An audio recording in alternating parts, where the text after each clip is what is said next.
Hoxe, 7 de marzo, celebrouse na cidade de Ourense o acto conmemorativo do Día Internacional da Muller, organizado pola Subdelegación do Goberno.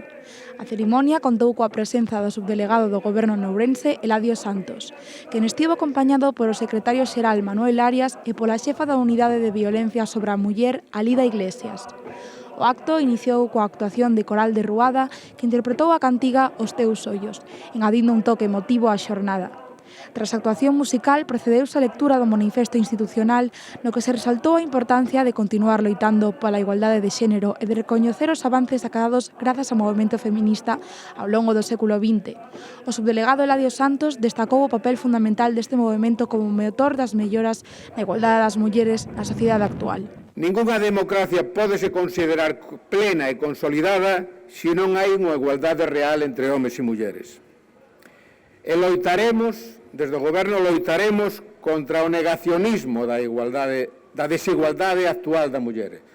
Loitaremos poñendo enriba da mesa situacións nas que a muller sofre e é discriminada e non pode ter un proxecto de vida real. E traballaremos para que todas as medidas sexan efectivamente aplicadas. E ademais o queremos facer da man da sociedade, por eso estamos aquí tamén nun día como hoxe, entre todos e entre todas, coas organizacións feministas e cos colectivos, e tamén contando con todas as institucións que deben implicarse neste tema aínda sin resolver. Un ano máis, alzamos a voz para decir viva a loita das mulleres. Pola súa banda, Alida Iglesias fixo fincapé na relevancia de abordar a saúde mental das mulleres, sinalando que é un aspecto esencial para acadar unha igualdade real e efectiva. Destacou a necesidade de implementar políticas públicas que atendan esta problemática e que garantan o benestar integral das mulleres.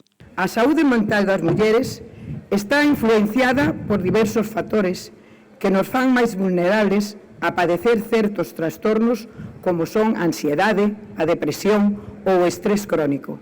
Sen embargo, estes problemas seguen sendo invisibilizados, minimizados ou inclusive normalizados.